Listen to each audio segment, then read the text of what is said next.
Supreme court शहीद Zulfikar Ali Bhutto सदारती reference राय सुभाणे ॿुधाइण जो ऐलान करे छॾियो आहे। चीफ जस्टिस काज़ी फ़ाइज़ ईसा सरबराही में 9 रुकनी बेंच पंहिंजी राय ॿुधाईंदे सुप्रीम कोर्ट जी 9 रुकनी बेंच शहीद ज़ुल्फ़िकार अली भुट्टो रेफरेंस जी ॿुधणी कई। ही अहम ख़बर आवाज़ ताईं शेयर कयूं पिया।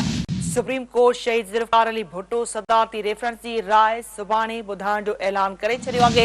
चीफ जस्टिस काज़ी फ़ाइज़ ईसा जी सरबराही में 9 रुकनी बेंच पंहिंजी राय ॿुधाईंदे सुप्रीम कोर्ट जी 9 रुकनी बेंच शहीद ज़ुल्फ़िकार अली भुट्टो रेफरेंस जी ॿुधणी कई।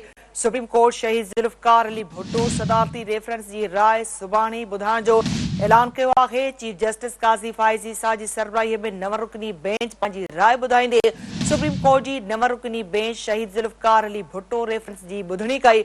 सुप्रीम कोर्ट शहीद ज़ुल्फ़िकार अली भुट्टो सदारती रेफरेंस जी राय सुभाणे ॿुधाइण जो ऐलान कयो आहे।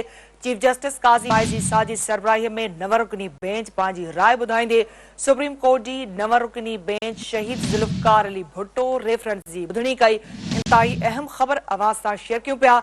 सुप्रीम कोर्ट शहीद ज़ुल्फ़िकार अली भुट्टो सदारती रेफरेंस जी राय सुभाणे ॿुधाइण जो ऐलान कयो आहे।